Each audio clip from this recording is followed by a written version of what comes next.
It is a privilege to be able to see things that other people cannot and to be invited in the room. But she fell to her knees and she exposed herself and she said, it was me. So it's not just you having the faith. I'm literally in tears in my eyes.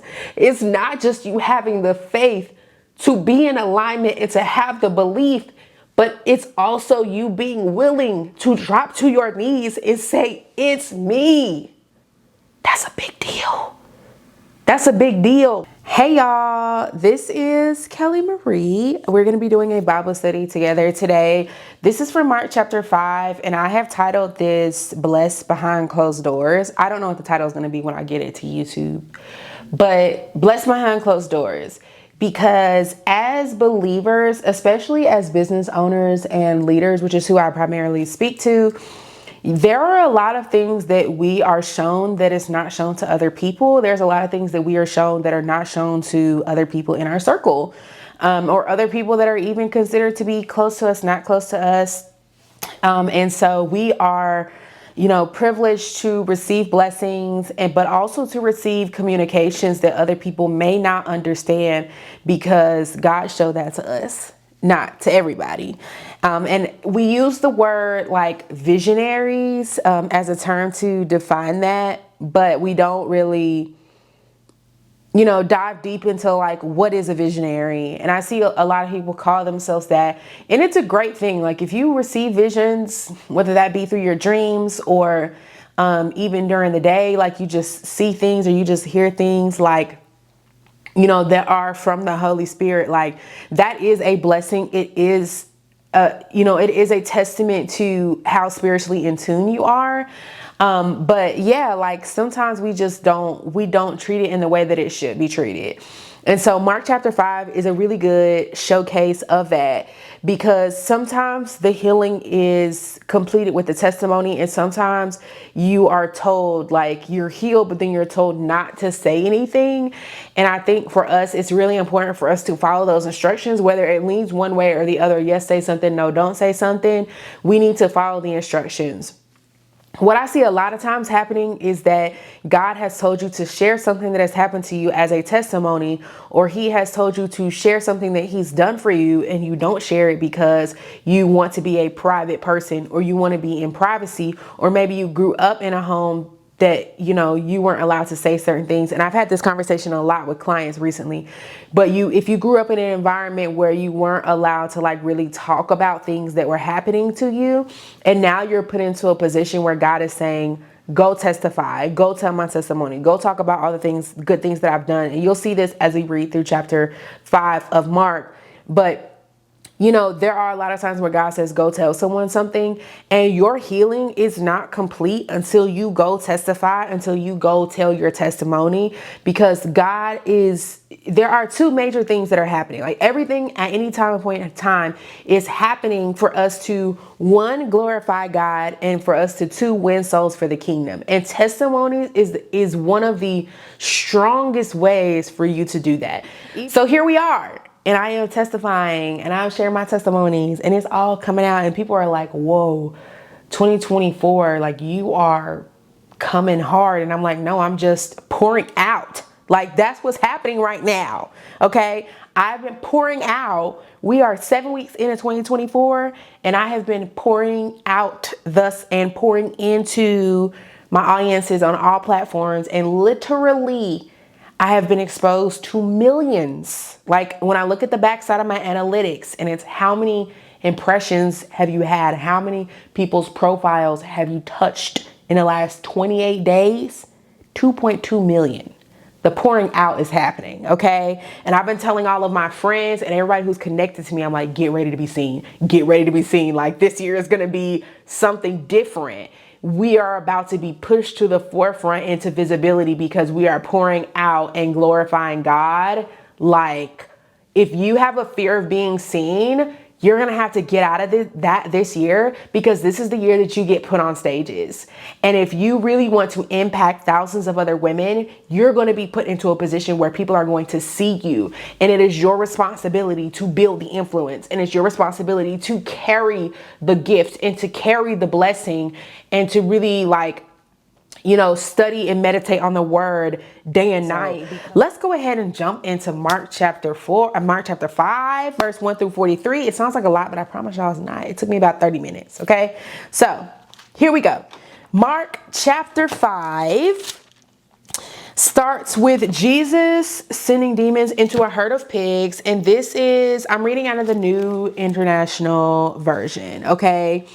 So it says in chapter 5, they went across the lake to the region of Gerasenes. When Jesus got out of the boat, a man with an impure spirit came from the tombs to meet him. This man lived in the tombs, and no one could bind him anymore, not even with a chain. For he had often been chained hand and foot, but he tore the chains apart and broke the irons on his feet. No one was strong enough to subdue him. Night and day among the tombs and in the hills, he would cry out and cut himself with stones. Then he saw Jesus from a distance. He ran and fell on his knees in front of him. He shouted at the top of his voice, "What do you want with me? Jesus, Son of the Most High God. In God's name, don't torture me." For Jesus had said to him, "Come out of this man, you impure spirit." Then Jesus asked him, "What is your name?" Jesus is talking to the demon, y'all. In verse 9, the demon says, "My name is Legion," he replied, "for we are many." And he begged Jesus again and again not to send them out of the area. And so the demon is literally pleading with Jesus, like, "Don't take me out of this human. Don't take me out of this human." A large herd of pigs was feeding on the nearby hillside. The demons begged Jesus, "Send us among the pigs. Allow us to go into them." Jesus gave them permission, and the impure spirits came out and went into the pigs. The herd, about 2,000 in number, this is a herd of 2,000 pigs, y'all, rushed down the steep bank into the lake and were drowned. They literally just ran off a cliff. Those tending the pigs ran off and reported this in the town and countryside, and the people went out to see what had happened. When they came to Jesus, they saw the man who had been possessed by the legion of demons sitting there, dressed and in his right mind, and they were afraid. So this is the first time the people were really seeing this man in his right mind. The entire time they've known him, he's been crazy. And they're like, he's just chilling. What's going on? Those who had seen it told the people what had happened to the demon-possessed man and told about the pigs as well. Then the people began to plead with Jesus to leave their region. So they were so freaked out. Verse 17, they were like, "This is too much for us.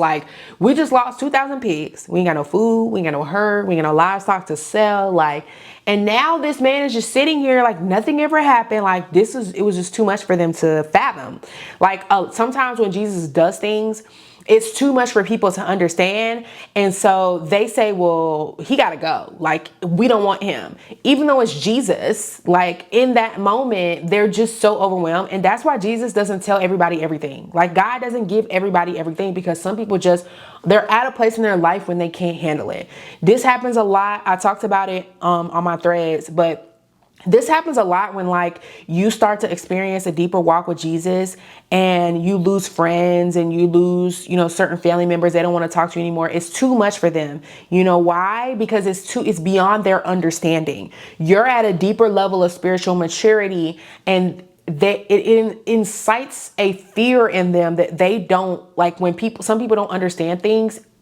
It brings them fear, and they just cannot handle it for where they are right now. Later on down the line, they may be able to handle it, and they may come back and you guys may have a conversation, and it's cool. You may have experienced that before, but for a lot of people, it's too much, and they would rather,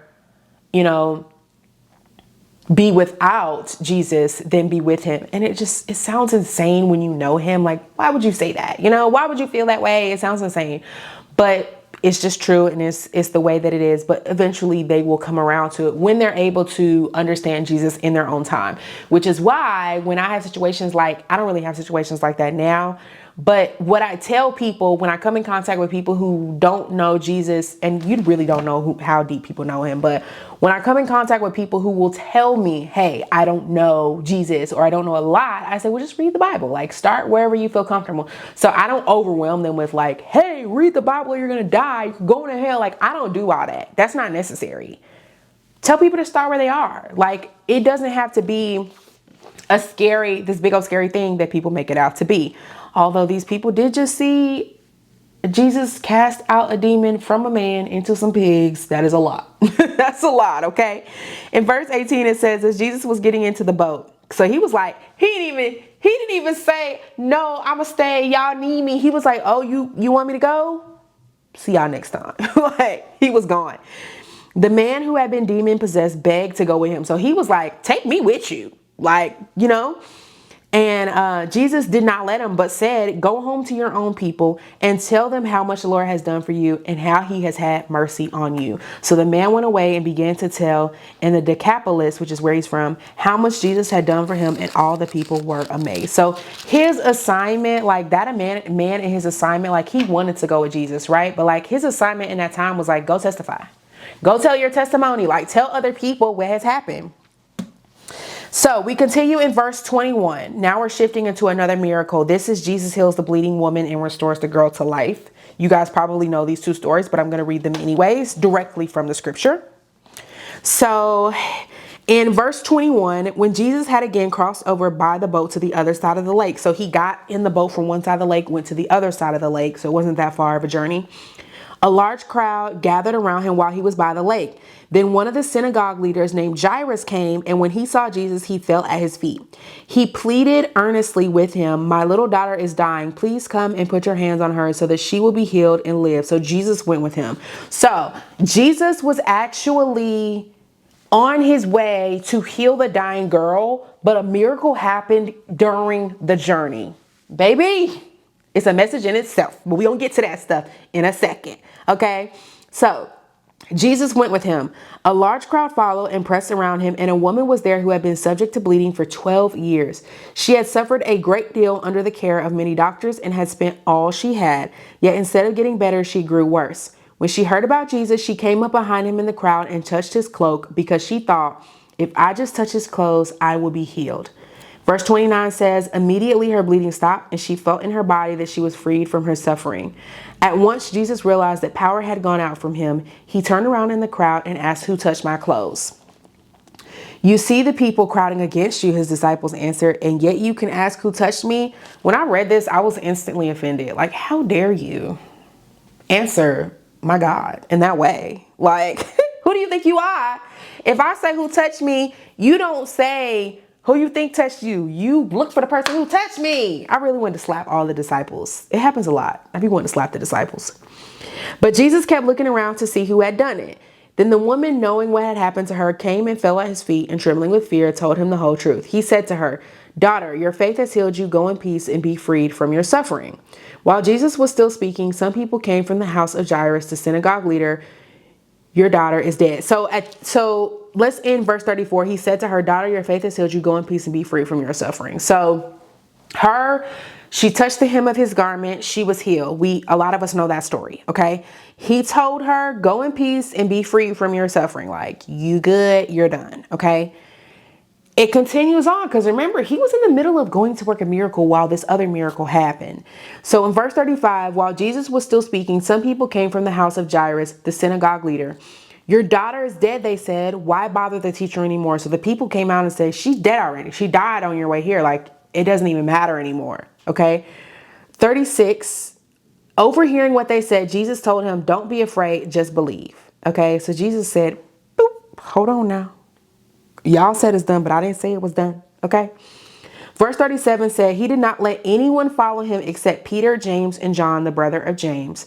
When they came to the home of the synagogue leader, Jesus saw a commotion with people crying and wailing loudly. He went in and said to them, why all this commotion and wailing? The child is not dead, but asleep. They think she's dead. Well, she was dead.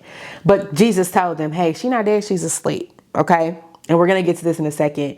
Verse 40, but they laughed at him. After he put them all out, he took the child's father and the mother and the disciples who were with him and went in where the child was. He took her by the hand and said to her, Talitha cum, which means, little girl, I say to you, get up. Immediately the girl stood up and began to walk around. She was 12 years old. At this, they were completely astonished. He gave strict orders not to let anyone know about this and told them to give her something to eat. So he literally sent everybody out the house. He only had 3 disciples, Peter, James, and John, and the 2 parents. So it's 5 people and then Jesus. So 6 people total in the room. 7 people total in the room if you count the little girl. He rose her from the dead and he told them, it says in verse 43, he gave strict orders not to let anyone know about this and told them to give her something to eat. So he told them not to say anything. And this is another scenario where it's like, hey, everybody can't handle everything. So if it's meant to tell, he will tell you that it's meant to tell. And that could be a part of your healing. But sometimes a part of your healing is not saying anything to people who are not meant to hear it. And I think like that's why when I thought about this and I read and I saw the connotation that said the privilege to witness, to see things that other people cannot. Like, it is a privilege to be able to see things that other people cannot and to be invited in the room. Like Peter, James, John. Like, I'm sorry, not Peter, James, John. Peter, James, John. Peter, James, and John were invited in the room. There is a privilege in being invited in the room to witness something that other people literally were not meant to witness. And it says a lot to who they are and their faith in Jesus that they were invited in to see. So let's look at a couple of my observations and what I really want you guys to get out of this. Okay. So this is going to be for blessings behind closed doors. These observations are going to let you know when and when not to tell what Jesus has told you, or when not to tell what the Holy Spirit has told you. Like, you got to be able to discern. Okay. So observation number 1, the man had a demon so wild that they chained him up because no one knew what to do with him, but Jesus knew what to do. He immediately knew. So when you are in a situation and this is at the very beginning of chapter 5, but when you are in a situation when people have not known what to do with you, so they just write you off, that is a good indicator that when God comes to work in your life, your job is going to be to tell your testimony, because no one believed that it was possible because they didn't know what to do with you. So if that is you, and this happens a lot to kids with like behavioral issues and like people who are just so creative and so out of the box that other people cannot handle it, and everyone writes you off. If everyone has written you off, that is a sign, hey, I need you to go tell people, because in people's mind, they think there is no fix for it. Like, there's no fix for you. There's nothing we can do to help you. But when God comes in and he steps in and he helps you, that is an amazing opportunity for you to share your testimony, because everybody wrote you off, because what they thought was not possible, God made possible. And that's an excellent way for him to have his name glorified, because there's no denying it. It's like this man was possessed with not one demon, but an army of demons. That's what a legion is. It's an army. And so for someone who is possessed with an army of demons to be restored back to wholeness and have those demons cast out, like, there is no other explanation. And even after, and this is a good note to say, like, even after, because it says, in verse 14, like, people who don't see what Jesus has done for you are always going to be confused when you go from unclean to clean, because they didn't see the transformation. So you still may experience some things, like some situations where people are like confused, but you sharing your testimony is not for people to understand. It's just, you need to share your testimony because that's what God told you to do.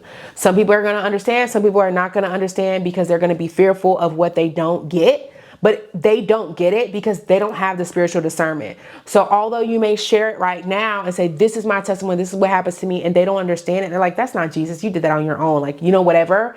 Even though they may feel that way, when they get deeper in their relationship with God, they will be brought back to the situation, back to the occurrence, and it'll all make sense. Like, they'll have their own full circle moment.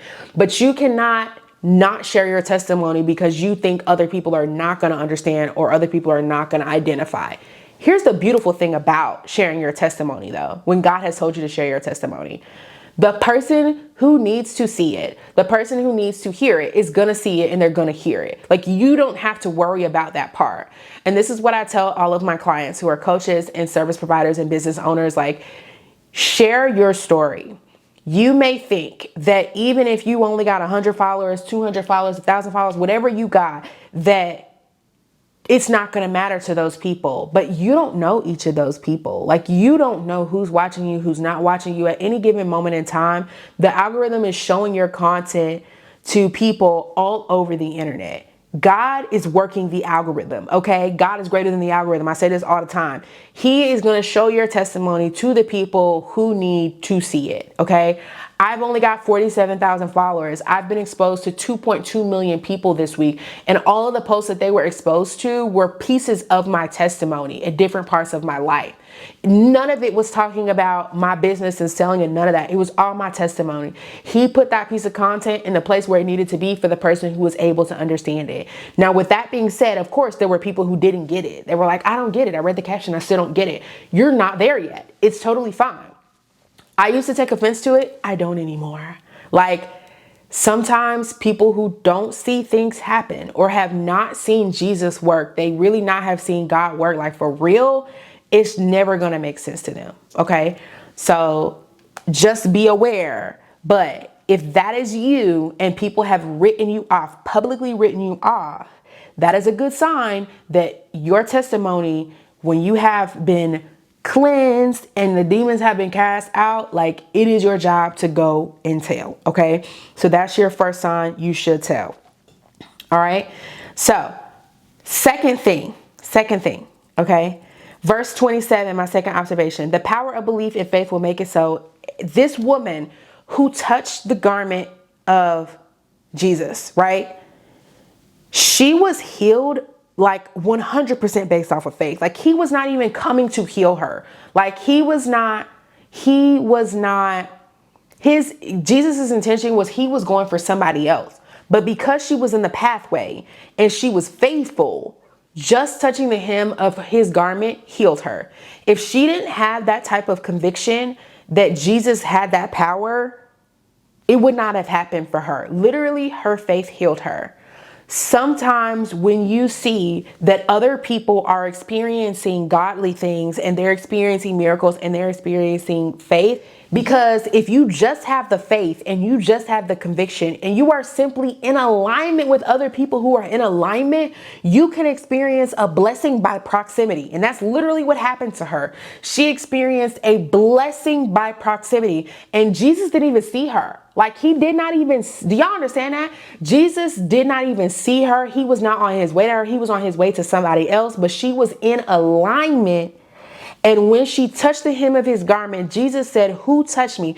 So listen, when you get into alignment with other people who are in alignment, this is why community is so important. And I will do community, like, I run group coaching programs and community offers over more than I do anything else. I don't even like one-on-one coaching because I understand the power of community and the power of being blessed by proximity. It's a whole word, y'all. The power of being blessed by proximity, that I want people to be like close to other people who are in alignment. But what happened was, not only was she blessed, there was another piece to this. Jesus said, who touched the hem of my garment? And he looked around because he needed to see her to complete the healing. Okay. She was healed. It was immediate, but the story does not end by her touching the hem of the garment and then he just keeps going on his way. He says, who is it? You have to show yourself to Jesus. She was scared. Y'all, she was scared, y'all. She was like, I don't know what's going to happen. Like, I could just imagine myself seeing her saying, like, I don't know what's going to happen when I touch the hem of his cloak. Like, she was in fear, but she fell to her knees and she exposed herself and she said, it was me. So it's not just you having the faith. I'm literally in tears in my eyes. It's not just you having the faith to be in alignment and to have the belief, but it's also you being willing to drop to your knees and say, it's me. That's a big deal. That's a big deal. Okay. So you can't just be in proximity and be like, I'm going to be blessed because I'm in proximity and I'm going to sit in the back of the class. You still have to come to the front of the class and say, I'm coming to you, Jesus. It's me. This is me. And he said, you are healed. Go and be in peace. She probably didn't even realize she was healed until she knelt down and said, it's me. Why am I crying? This ain't even for me. This is for somebody else. But I just feel it so strong. I'm like, y'all don't understand. Like, when I, as a faith-based coach, when I have community offers and I have group coaching calls and I do hot seat coaching, there is a reason why I call on every single person. Or there's a reason why, like, when I see that, oh, somebody's been coming to these calls, but they're not saying anything, or somebody's coming and they're not like vocalizing. And if you're a teacher, you know what I'm talking about. Like, you know, when you have a class and like the same students answer the questions, but there's always that one person who's trying to hide in the back.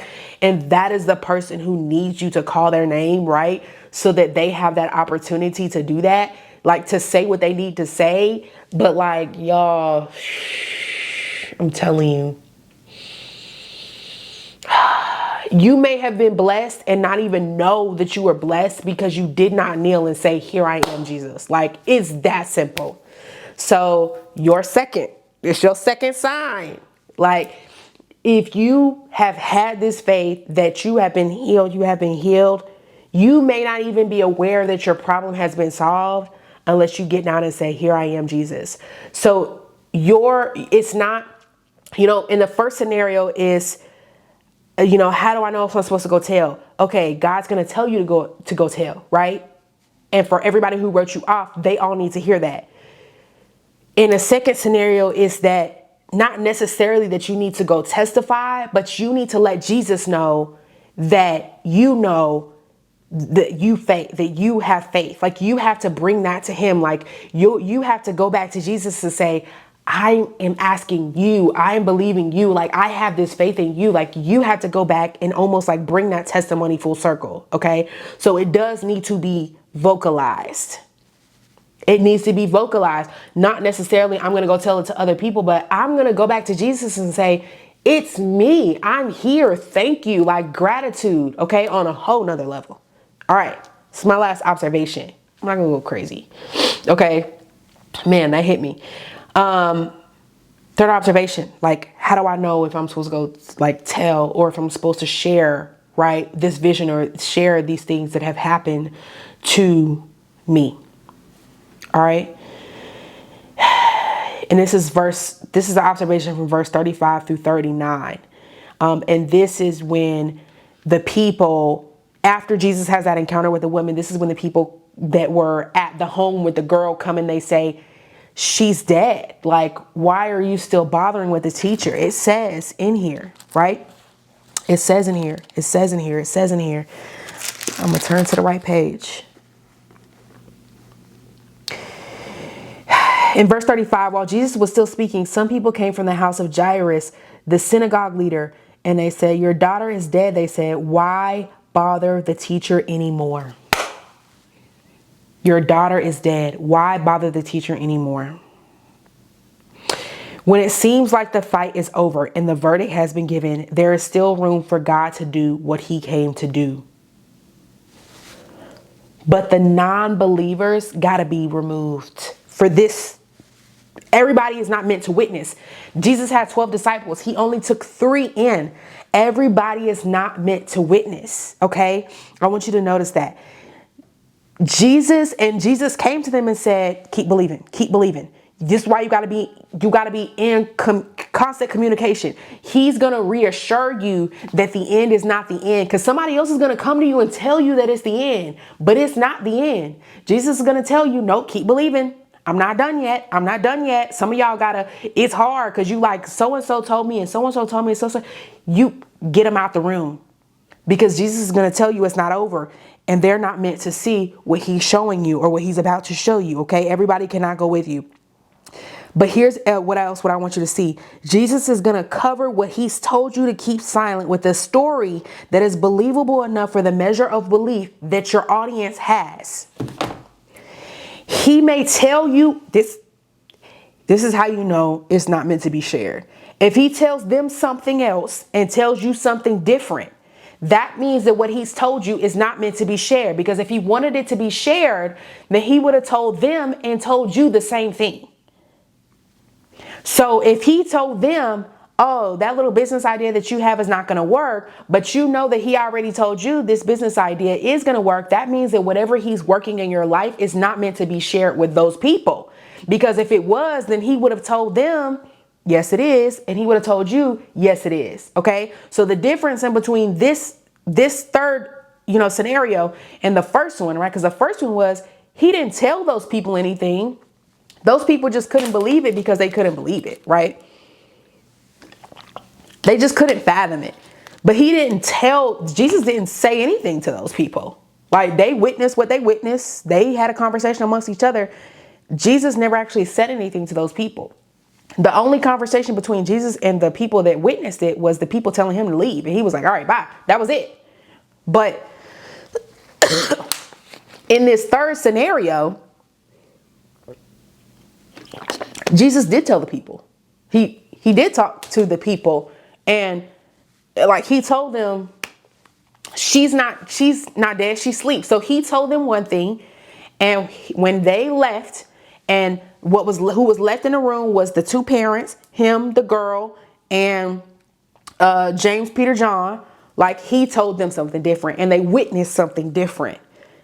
But that's how you know, okay, the vision God gave you is not meant to be shared. And sometimes God gives us a vision and we get excited. We're like, I'm excited. I want to tell everybody, like, God is good. Like, seriously, we get really excited. And we go tell other people. And when other people tell us otherwise, that's when you stop sharing. That's not when you stop believing. That is not when you kick Jesus out of your house. Okay? Because that's what a lot of people do. They're like, they told me it's not going to work. They told me she's dead. Jesus, we don't even need you no more. Don't even come to the house. But that's what y'all be doing. How you gonna kick Jesus out your house after you done got this man from the boat all the way to just don't do that. Don't do that. Okay?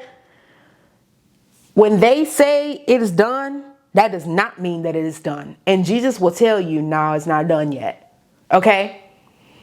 Sometimes you got to kick people out your house for you to be able to witness what Jesus is going to do and how he's going to bless you behind closed doors. And you have to have the mental strength and the fortitude to put up a wall and say, y'all got to get out. Me and Jesus got business. Okay? Literally, me and Jesus got business. So that's how you know if you're meant to tell or not. All right? That's all I got for you today. We ran a little bit longer than normal. But I encourage you to go read Mark chapter 5. It is really good. I enjoyed this. I got a little emotional. I do when I be reading the Bible. Y'all probably seen my shorts with the excerpt as I was studying this. But I really be in here like reading my Bible, like going crazy. Because it's just so good and it like hits you at different parts in different times. But thank y'all so much for watching. Make sure to like, comment, and subscribe. See y'all next time.